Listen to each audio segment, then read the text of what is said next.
नियंत्रित रोग व्याधि को दूर भगाओ। मन की शांति, मन की शांति, मन की शांति कांति काया की योग साधना से आती। जिय की जरनी व्याधि से नाती, योगी के नजदीक न आती। योग दिवस के शुभ अवसर पर आज यही संदेश। योग दिवस के शुभ अवसर पर आज यही संदेश। पतंजलि की अमर संजीवन लहरे देश विदेश। योग दिवस के शुभ अवसर पर आज यही संदेश। पतंजलि की अमर सजीवन लहरे देश विदेश। योग की जय हो, अंतर्राष्ट्रीय योग की जय हो। योग का अर्थ होता है, योग का भाव होता है जोड़। अब प्रश्न ये उठता है जोड़ किसका? तो योग ईश्वर से जो जोड़ है, आत्मा अजर और अमर है। इस आत्मा का जब परमात्मा से योग होता है, उसका जोड़ होता है, तो उसको योग कहा जाता है। इसका मिलन, आत्मा और परमात्मा का मिलन तभी होता है जब मन की दुष्प्रवृत्तियां दूर हो जाती हैं। और इसी की परिभाषा देते हुए पतंजलि जी ने कहा है, योगः चित्त वृत्ति नियोगः, अर्थात योग वही है जिसमें चित्त की वृत्तियों का, लोभ का, मोह का, मत्सर का नष्ट कर दिया जाता है, नियंत्रित कर दिया जाता है। और मध्यम मार्ग अपनाते हुए भगवान कृष्ण ने गीता में कहा है, युक्ताहार विहारस्य युक्त चेष्टस्य कर्मसु युक्त स्वप्नावबोधस्य योगी भवत दुःखः। युक्त का अर्थ होता है बैलेंस, संतुलित। जब हम संतुलित आहार करते हैं, संतुलित भोग करते हैं, संतुलित जागते हैं, संतुलित सोते हैं और कर्मों में भी संतुलन बनाए रखते हैं, तो वही योग है, वही योगी है और वही दुख को हटा सकता है। अब योग कितने प्रकार का है? तो योग बहुत प्रकार के हैं। पहला राजयोग है, दूसरा हठ योग है, मंत्र योग है, लय योग है, भक्ति योग है और ज्ञान योग है, कर्म योग है। भगवान बुद्ध और भगवान जैन का भी योग है। लेकिन यहाँ पर जिसके लिए हम लोग बैठे हैं वो राजयोग है। राजयोग के 8 अंग है। पहला है यम, दूसरा है नियम, तीसरा है आसन, चौथा है प्राणायाम, फिर है प्रत्याहार, फिर धारणा, ध्यान और समाधि। तो इसको विस्तार में बताने के लिए इस समय नहीं है, इसलिए योग का जो प्राणायाम है वही हम लोग करते हैं। और प्राणायाम का मुख्य अंग जो है वो है पहले भस्त्रिका।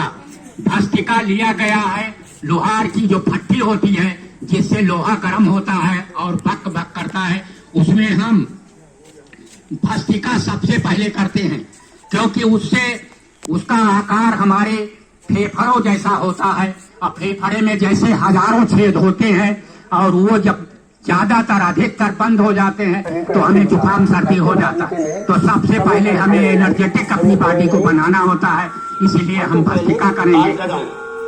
हाथ पैरों को चलाना अपने सामर्थ्य के हिसाब से आपको करना। जैसे इस तरह से हाथ को इस तरह से थोड़ा प्रयोग करें, इस तरह चलाइए। जिसकी जितने सामर्थ्य है उसके हिसाब से अपना तेजी से भी कर सकते हैं, हल्के से भी कर सकेंगे। इसको करें। अगर 4-5 मिनट कर लेंगे तो आपका शरीर बिल्कुल एक्टिव हो जाएगा।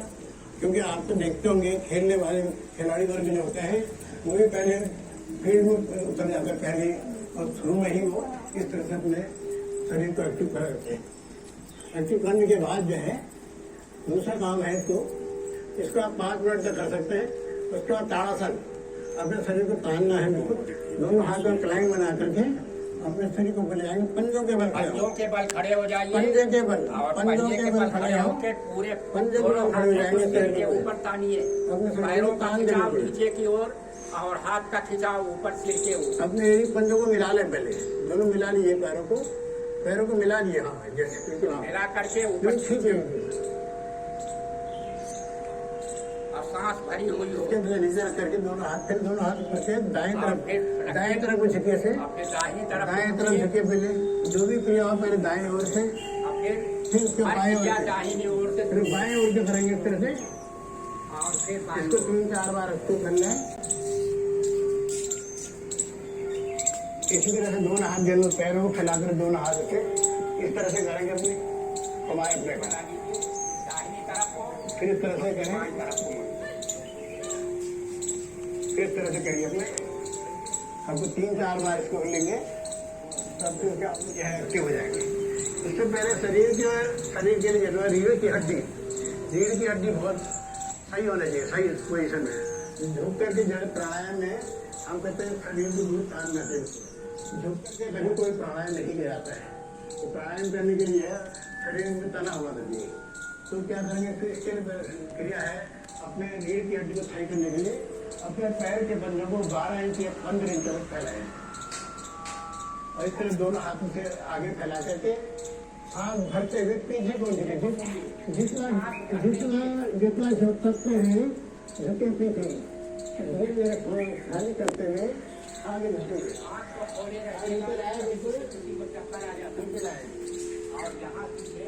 आप कोशिश करें हाथ जो है दोनों पैर के पंजे के बगल में जाए के बाद उठा हुआ धीरे धीरे करते हुए फिर पीछे बढ़े।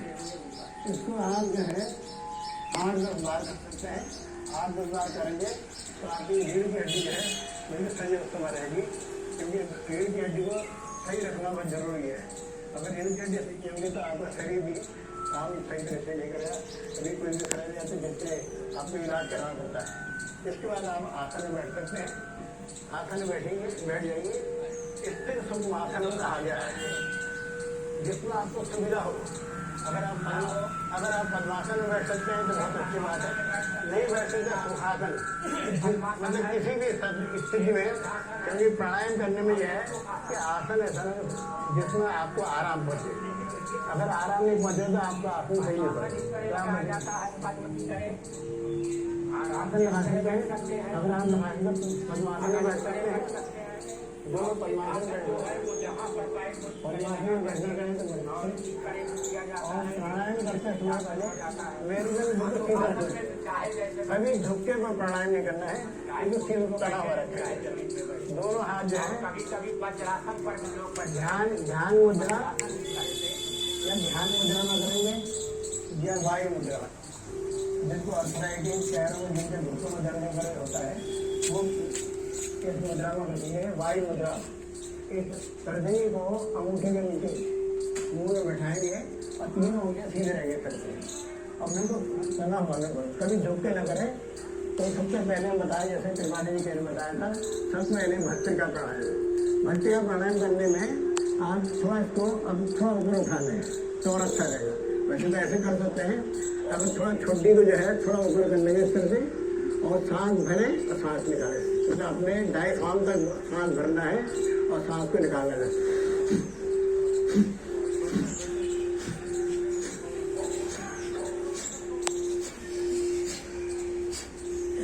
आप सांस ले रहे हैं, सांस लेना नहीं, सांस लीजिए, सांस भरिए, सांस छोड़ना, सांस भरिए, सांस छोड़िए। होता है सांस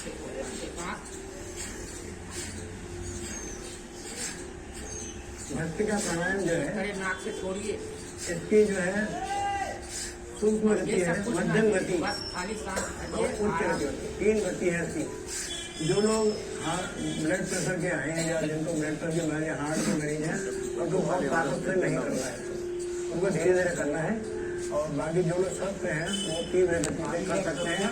सांस को भरेंगे, सांस को एकदम छोड़ना है। और जो लोग हमारे हार्ट के प्रॉब्लम को ब्लड प्रेशर वाले हैं उनको बहुत तेजी से नहीं करना है। लेकिन बहुत से कहते हैं कि जिनको ब्लड प्रेशर रहता है उनको ये प्राणायाम नहीं करना चाहिए, लेकिन ऐसा नहीं है, वो सूक्ष्म गति से कर सकते हैं।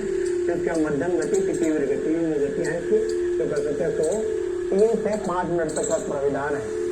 गर्मियों में 3 मिनट से ज़्यादा नहीं करना चाहिए और जाड़ों में इसको 5 मिनट तक किया जा सकता है।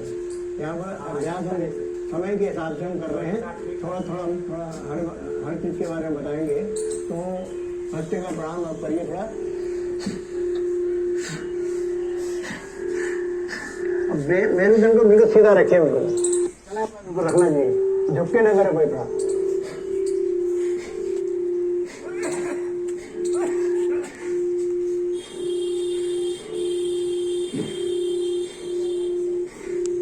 ये है भस्त्रिका प्राणायाम। भस्त्रिका प्राणायाम करने वालों से जो है उनके कभी सर्दी जुकाम वगैरह नजला वगैरह सभी से बचे रहेंगे और उनको इसमें काफ़ी आराम मिलेगा। इसके बाद आता है दूसरा प्राणायाम जो है कपालभाति। कपालभाति मुख्य प्राणायाम जिससे मूलाधार, स्वादिष्टान चक्र, मूला और मणिपुर चक्र, तीनों चक्र प्रभावित होते हैं।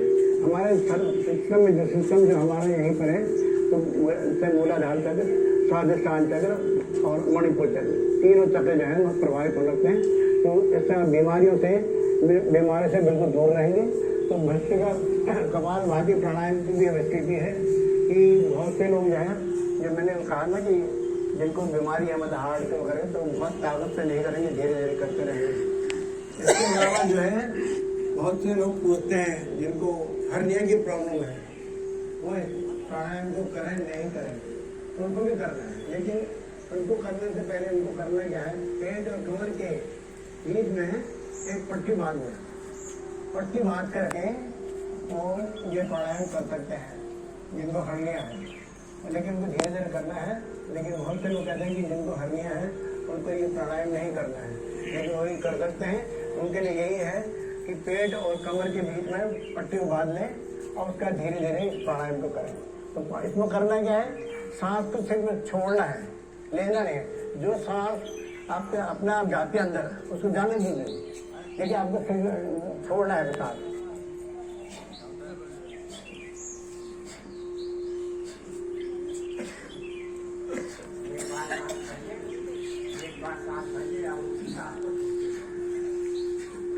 सांस को छोड़ना है, सांस छोड़ना, अपने विचारों को जो है बाहर निकालना है और सांस लेना नहीं। बहुत से लोग क्या करते हैं, सांस लेते हैं तब सांस छोड़ते हैं, ऐसे नहीं करना है, सिर्फ सांस छोड़ना है।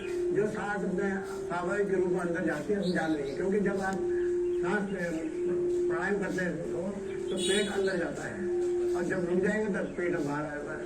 तो इसका मतलब है कि जब सांस अपने स्वाभाविक रूप में अंदर जा रहे हैं उसको जान लीजिए और बाकी आप प्राणायाम को करते रहेंगे।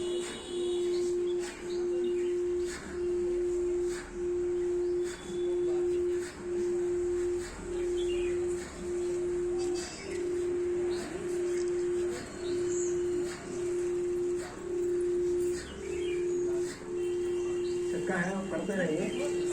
कम से कम शुरुआत में 5 मिनट करें और 10 मिनट तक कर सकते हैं तो बहुत अच्छी बात है। और अगर 15 मिनट तक रहें तो बहुत अच्छा है। और जो ज़्यादा बीमार हैं, बहुत रोगी हैं, ज़्यादा बीमारी में ज़्यादा, तो उसको और बढ़ा भी सकते हैं। लेकिन अभ्यास के बाद अभ्यास करते करते आप उसको 15-20 मिनट तक भी ले जा सकते हैं। और अगर 15 मिनट तक रेगुलर मतलब करेंगे तो बहुत अच्छी बात है। और सारी आपके जो सिस्टम पूरा आपका सही तरह काम करें, क्योंकि जैसे मैंने बताया मूलाधार, स्वादिष्टान चक्र और मणिपुर चक्र तीनों प्रभावित होते थे। तो आपको खाना वगैरह में पसंद लगेगा। मणिपुर चक्र अग्नि पैदा हो जाती है, अग्नि सांस। बहुत से लोग हमें घुटने लगने जरूरत नहीं, अगर क्रिया करते रहेंगे तो आपको कोई जरूरत नहीं, इसीलिए आपको घुटने की जरूरत। इसी तरह से इसको हमें बाएं घुटने में ऊपर नीचे करना, ऊपर करें, सांस खाली करके नीचे लाएंगे, ऐसे मोड़िए, जितना मोड़ सकते ऊपर मोड़िए, फिर नीचे लाइए, इसको ऊपर नीचे करिए।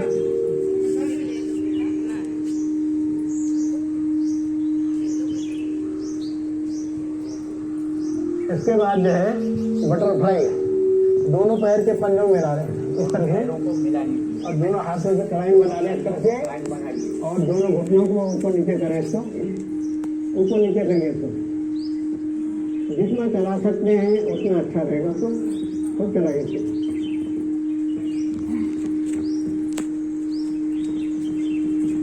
कोशिश करें कि घुटने जो नीचे तक जाए, जितना जाएगा उतना अच्छा रहेगा।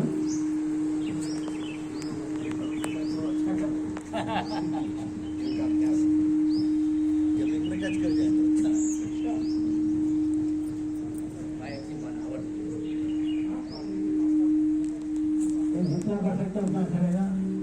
लोगों के अक्सर आजकल हम देखा है घुटने से परेशान है, पैरों में दर्द, मांसपेशियों में दर्द रहता है, एड़ियों में दर्द रहता है, इनमें दर्द रहता है। तो उसको दूर करने थेरेपी का सहारा लें। क्या करना है उसमें, एक में गर्म पानी और दूसरे में ठंडा पानी। ठंडा पानी गर्मी में ठंडा पानी, जाड़ों में नॉर्मल पानी रखना चाहिए ठंडे पानी की जगह में। बाकी उतना पानी गर्म होना चाहिए जितना आप उसको सहन कर सकते हैं। तो दोनों पैरों को जो है बाल्टी में पानी गर्म करेंगे, दोनों पैरों को रख देंगे, यहाँ तो दूर जाएंगे और उसको आप 2-3-4 मिनट तक रखेंगे। अगर आप 3 मिनट रखें, 3 मिनट तक गर्म पानी में रखना है, उसका निकाल के ठंडे पानी में रखेंगे, उसका फिर 3 मिनट वहाँ पे रखना है, उसके बाद फिर गर्म पानी में। तो 3-4 राउंड इसको करेंगे आप। और अगर घुटनों में दर्द है